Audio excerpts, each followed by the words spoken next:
Hi everybody, my name is Rupa. I am working as Assistant Professor in Chevron Engineering College in the Department of Electrical and Electronics Engineering.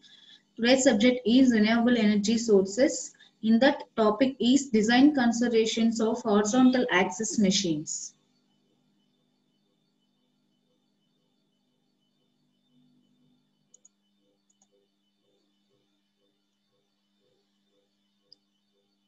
So we are seeing large rotors and small rotors. So depending upon the application we are using, we are going to this type subcategories.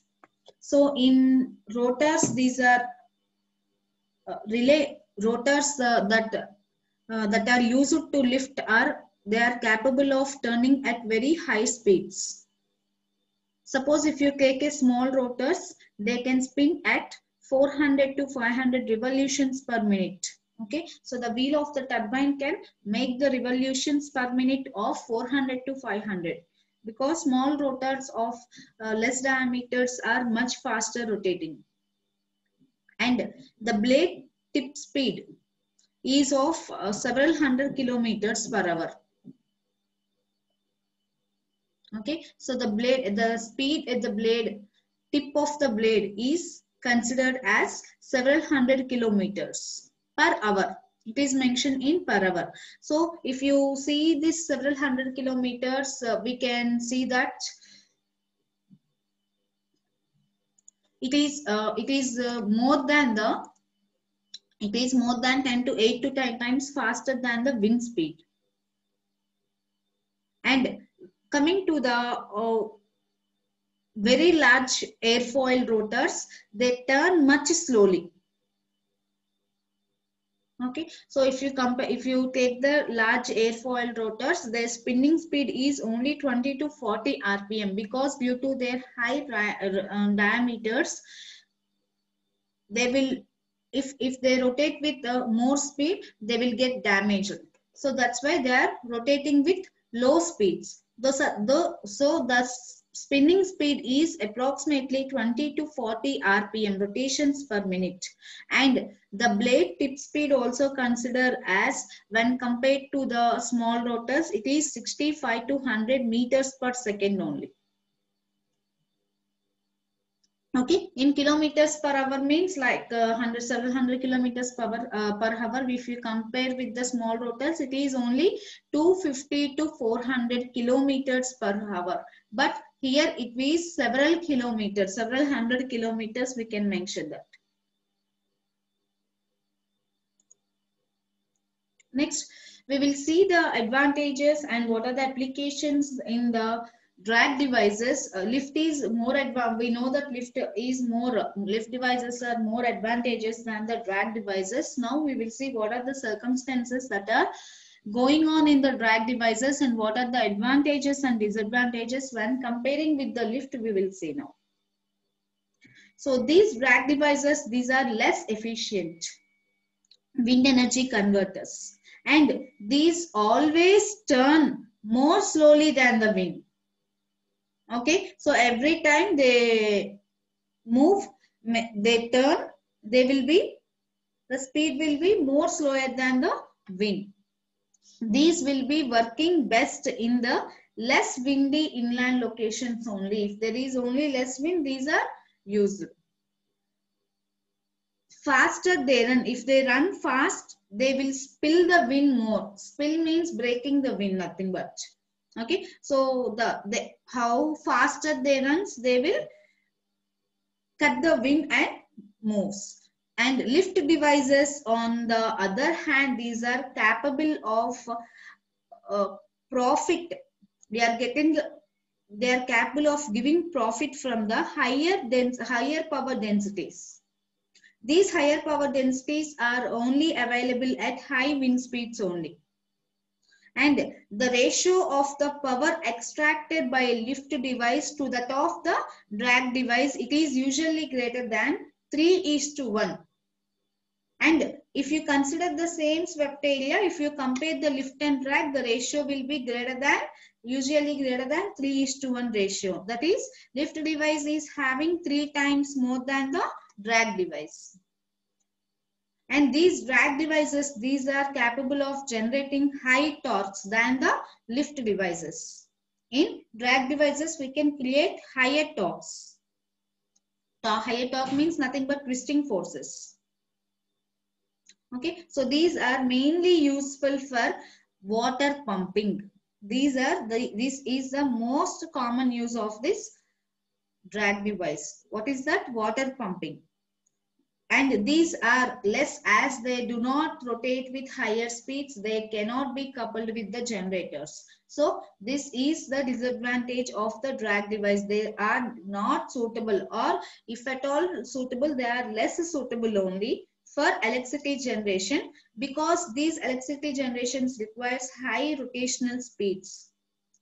It is around several thousand RPMs they will be requiring for the generating of electricity. So these 1000 RPMs cannot be achieved by these drag devices. So these are not suitable for the electricity generations. And the reverse is generally, the reverse means the lift. The lift, on the other hand, the lift devices are most commonly used for the electricity generations, because these match with the turbines movement. These are suitable for the several hundred RPM, several hundred RPMs, and this is only suitable for the generator or alternator, whatever it is used. And small rotors, which are often rotated at such low speeds, they are connected directly to the generator. If at all we want to connect a small rotor, we can directly connect it to the electricity generation generator. Okay, so but coming to the large generators, if we want to connect, if we cannot connect them directly to the generating purpose, firstly they are required to connect to through a step up gearing. Okay, so after that step up gearing, we have to connect it to the generators. And we are having one major disadvantage of slender airfoil blades. That is, they will not start up without first being rotated to generate lift. Okay, so as the induction motors, we are calling it as not self-starting. Like that, in the terms, we can call that not self-starting. They have to start up first by they have to first rotate to generate lift. After that rotation only, they will be start working. So for this extra rotations, that is for this starting rotations, we need some extra source of power, external source of power. So how we are starting the induction generator with the extra power, we also have some, we should implement some extra power, extra source for generating, so sorry, for rotating this wheel at starting. So this is a general problem. This is mainly termed as a general problem with rotors having low solidity ratios.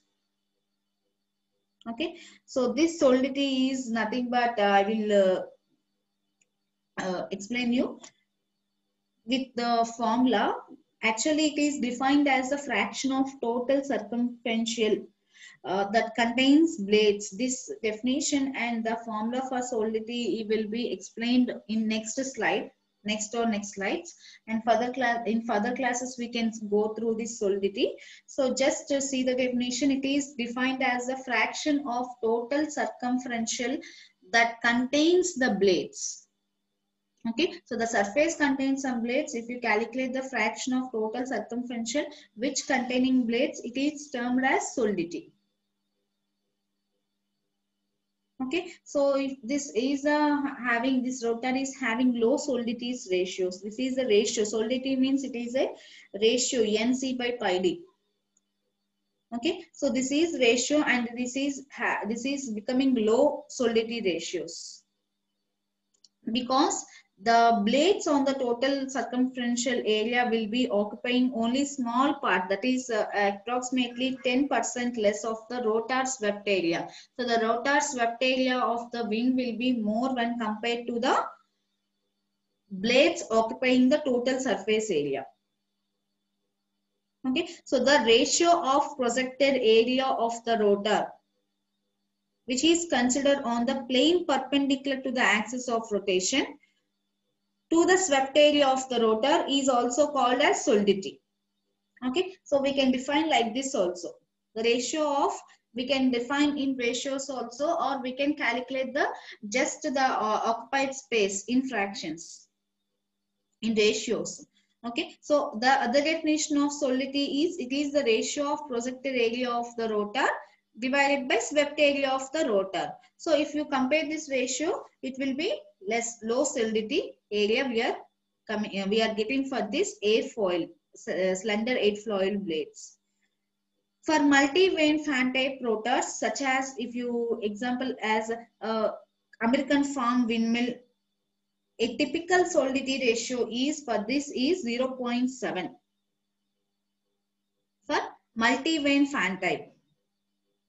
Okay, and for high speed lift type propellers, the solidity is usually much lower, that is 0.1 to 0.01. So this is the fraction we are considering for our common uses. Okay, only for multi-vane fan type, that is American farm windmills, it is having a solidity of 0.7. And for high speed lift type propellers that we are what we are using commonly, these are having solidity only 0.1 to 0.01.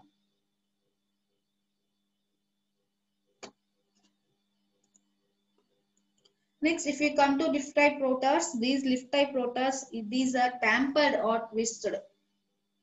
Okay, twisted blades to reduce the blending strains on the root of the blades. The main parts of the roots cannot be damaged if you twist the blades into a angle.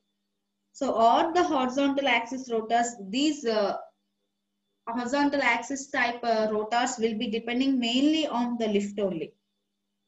Okay, because we are having some disadvantages, more disadvantages, which are considered to be a problem in these drag devices. So we are getting to the lift devices.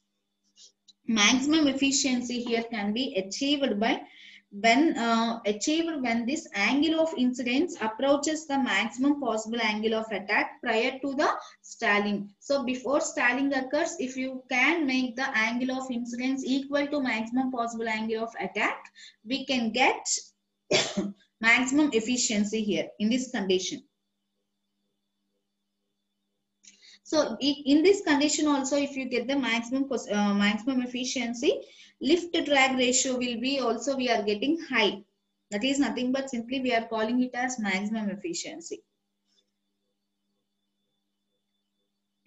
So we know that at the rotor's tip, they travel fast. They travel faster than points near to the axis.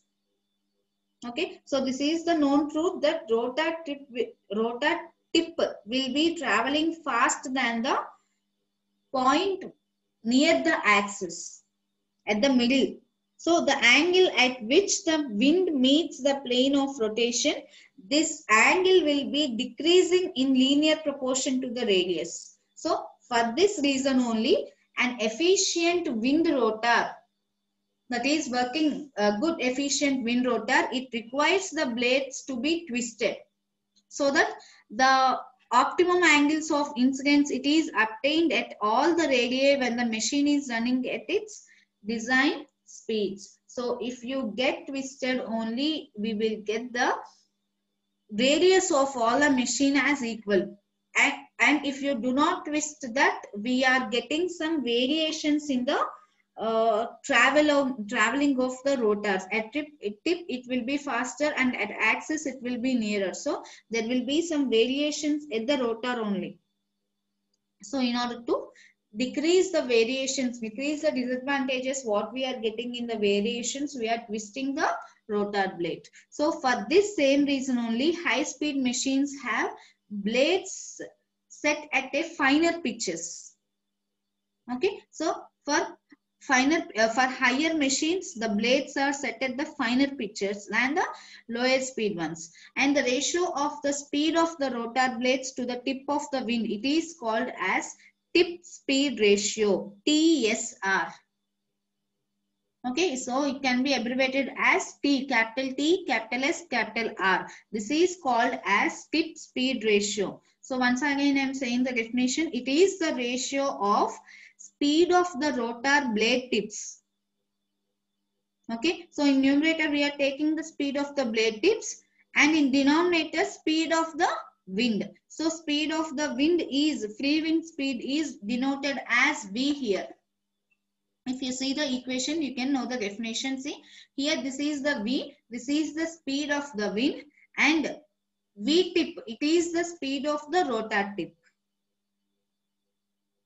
Okay, so TSR is equal to tip speed ratio is equal to V tip by V. So this every rotor has a optimum tip speed ratio. Optimum tip speed ratio is given to every rotor for attaining a maximum efficiencies. Okay, so we can know the tip speed ratio before only, so that we can know the maximum efficiency the rotor can go by working it. And these also characterize the rotors. The faster the rotor runs with respect to the wind speed, the less the solidity is required to intercept the entire steam tube of wind that is passing through the rotor's discs. Okay, so in other words, we can say this rotor with higher TSR, it needs lesser material. Okay, and they can have relatively slender blades also. As it rotates with high speeds and twist angles are required, only slight angle of attack at the tip is required if you rotate this with high speeds. And a high lift drag ratio, it is also needed to produce a driving torque also.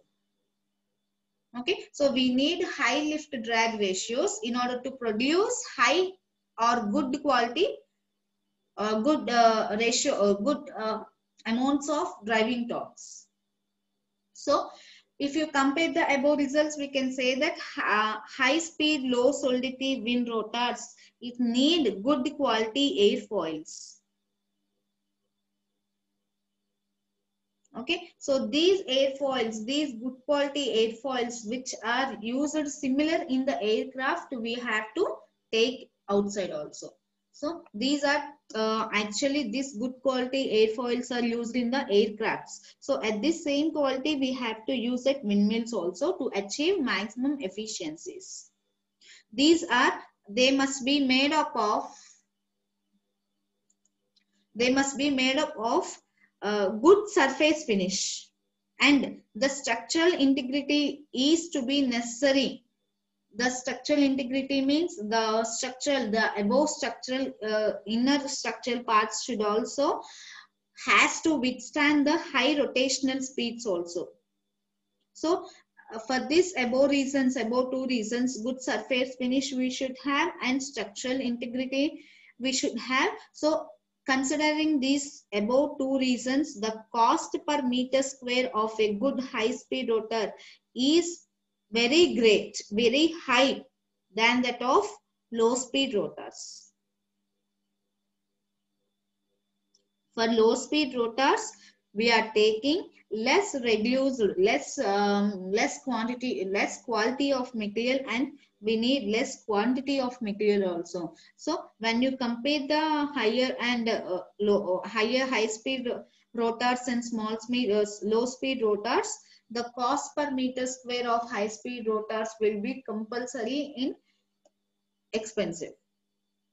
Sorry, expensive, more expensive. If you take low TSRs, so if you take low TSRs, the rotor disc also requires relatively solid blades or some sails. Okay, so if you take this type of solid blades, the trapped wind energy will not be lost through the gaps between them.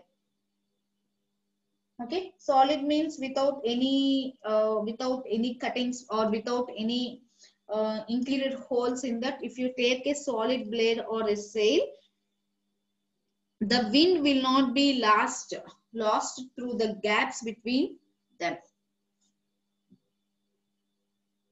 And these blades, moreover, these blades needs a coarser pitch setting, because if you do not do this, if you do this, lift is stronger in the plane of rotation, and drag will get weakened. So the lift drag ratio will be less critical. So for this reason, windmills with low TSR, they have to tend many blades, they have to opt many blades, and lifting surfaces can be much cruder without causing any serious loss of efficiencies. So as the TSR, this TSR increases,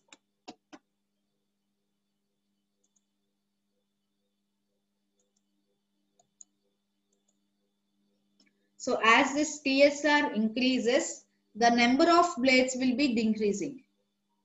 Okay, so tip speed ratio increasing means number of blades will be decreasing. So we can see in this table here, as the tip speed ratio TSR will be increasing, see here downwards, number of blades here will be decreasing. For tip speed ratio of 1, more blades are needed. 6 to 20. And for tip speed ratio of 2, they need 4 to 12. So if you see the tip speed ratio increasing, we are decreasing the number of blades. From 6 to 20, they are decreased to 4 to 12. Again, if the tip speed ratio is 3:1, like that, the number of blades required is 3:8. And for 4, it is 3 to 5. And from tip speed ratios from 5 to 8 range, 5, 6, 7, 8 up to 8, we need only number of blades are 2 to 4 only. So, and for last tip speed ratio of 18 to 15, we need only 1 to 2 blades. We know that in previous classes, as we discussed before, only one blade has more advantages than using multi-blades. Okay, so this is the table for blade number versus TSR. So actually what I defined this solidity is, it is the fraction, it is the defined as the fraction of total circumferential. So this circumferential we can calculate either at the tip or sometimes at 2/3 of the tip radius also we can consider this circumferential. So this fraction of total circumferential that contains blade, it is called as solidity.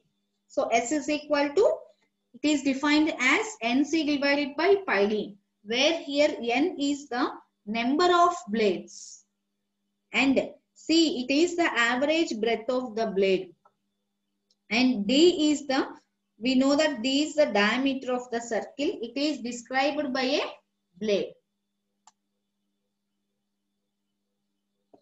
And actually it is usual, this solidity is, it is usual to characterize a windmill rotor by comparing its curve of efficiency with its TSR.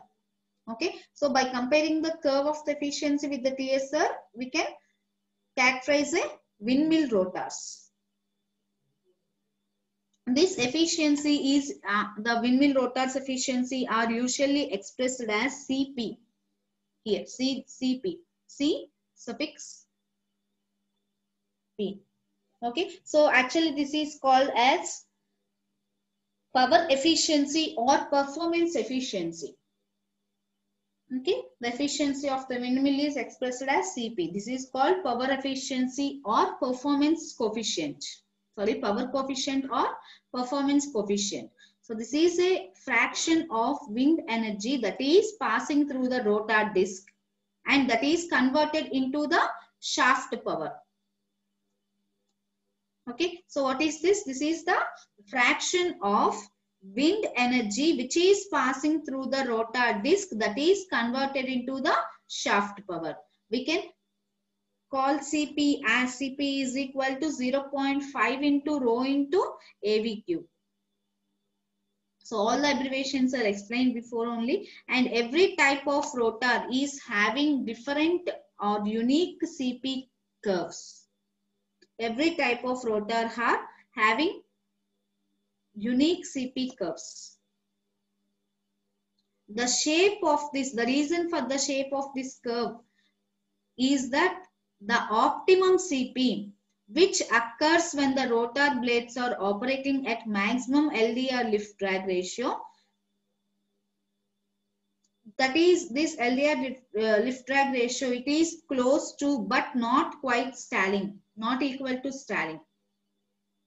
Okay, so at low STSRs, the blades stall progressively, and although they can generate a lot of lift, they also produce much more drag also. So this much more drag production, this dissipates the energy. If you decrease the drag, dissipating of energy will be decreasing. So at higher than optimum TSR, they produce less than their maximum lifts.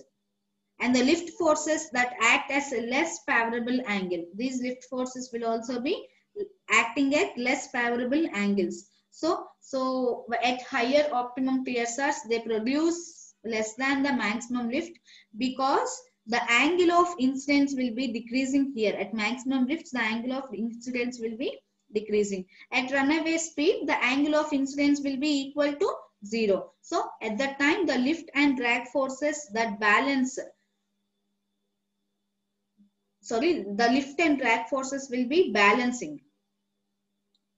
Okay, so if the lift and drag forces balances, there will be no net shaft power produced, and efficiency once again will be equal to 0, going to 0. So windmills normally operate on a part of a curve to the right of maximum CP. Okay, so to the right, curves right of the maximum CP only they will operate windmill. If they fell to the left side, they will be stop working. They depend upon increasing wind speed. Okay, so if the wind speed increases, the rotor accelerates from rest through the peak CP points. And we can use this CP versus TSR curves for, generally these are used for characterizing the wind rotors. In many ways, the torque characteristics can be obtained. Okay, so a wind turbine will be always operating at a speed that produces enough torque to balance the load torques required exactly. Hence, if you characterize both the load and the rotor torque speeds are known, total system performance can be defined. So, if you characterize both the load and the rotor torque speeds, we can know the performance. So, now we will see some definitions.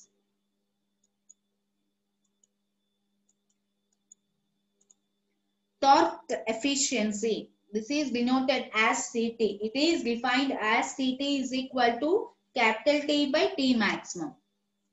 This is denoted as first equation. So from this capital T, numerator capital T is the shaft torque.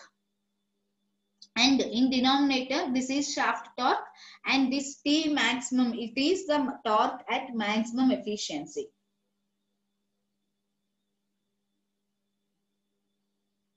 If you see the previous sections, what we have discussed,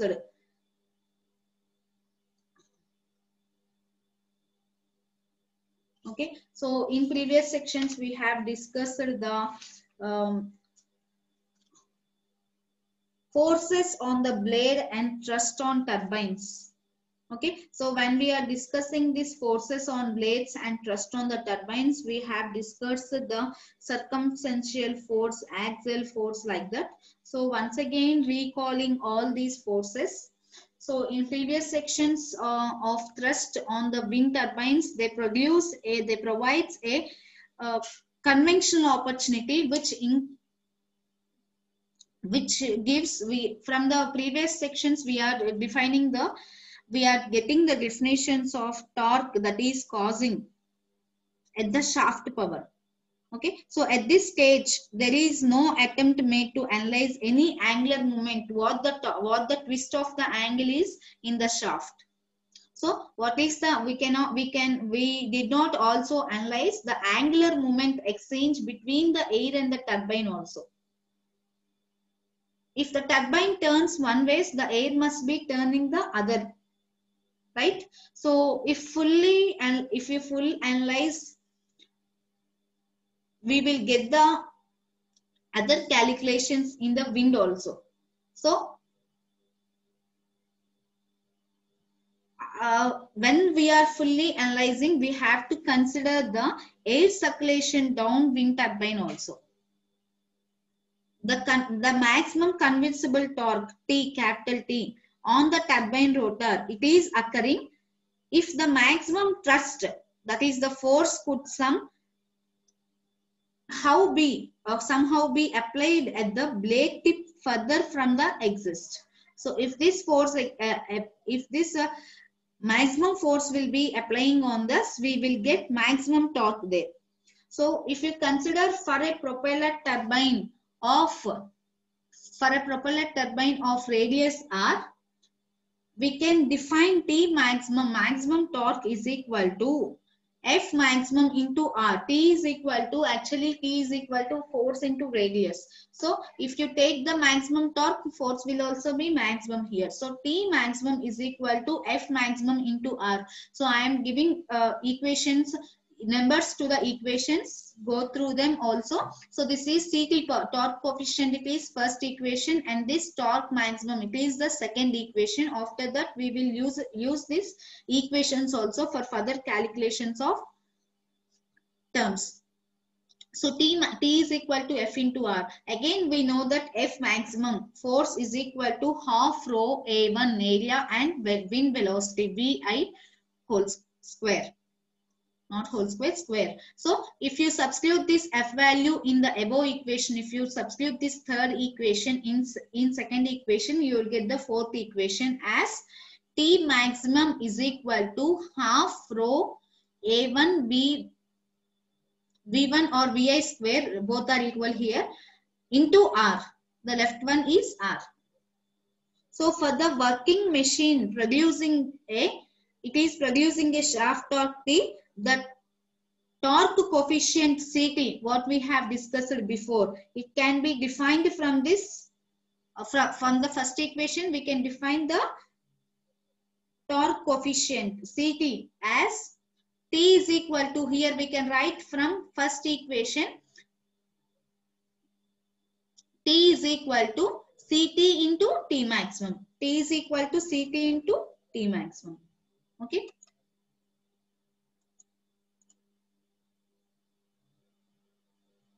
So this lambda, this is called as speed ratio lambda. It is defined as the ratio of outer blade tip speed Vt to the unperturbed wind speed V. So Vi. So this is unperturbed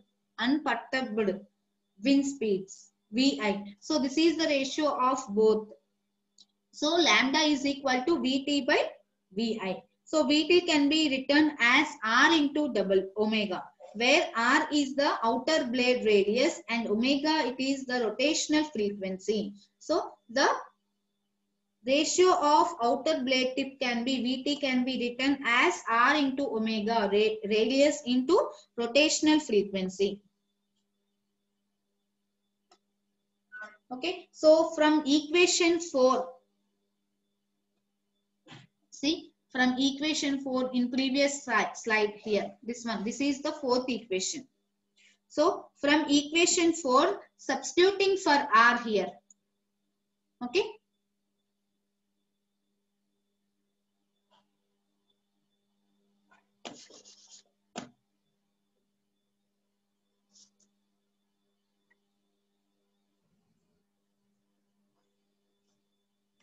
So substituting for R here, R is equal to lambda into Vi by omega we can write.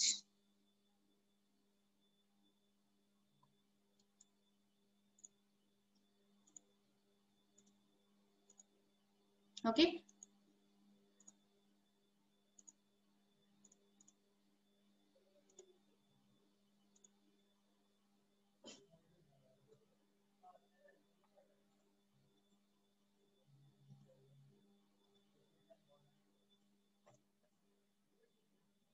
So in place of R, I can write R is equal to, see here, lambda into Vi divided by omega, right? So if I substitute this R value in equation 4, I will get T maximum. T maximum is equal to, T maximum in previous, see, T maximum is this one. T maximum is this one. So in place of R, I am substituting before what I said, lambda into Vi by omega. So overall T maximum becomes here. Overall T maximum will be attaining rho into AVI square by 2. Up to this is the into R. It is the T maximum. So R in place of R, Vi into lambda by omega I am substituting. So up to this here, rho into A into Vi square into Vi by 2. Okay. So up to this we can call it as PA. Okay. This is the power in the wind. So up to this, and other than lambda by omega, and remaining term can be called as PA. This is power in the wind. So this power in the wind, it is discussed in before sections only, where when I have said forces on the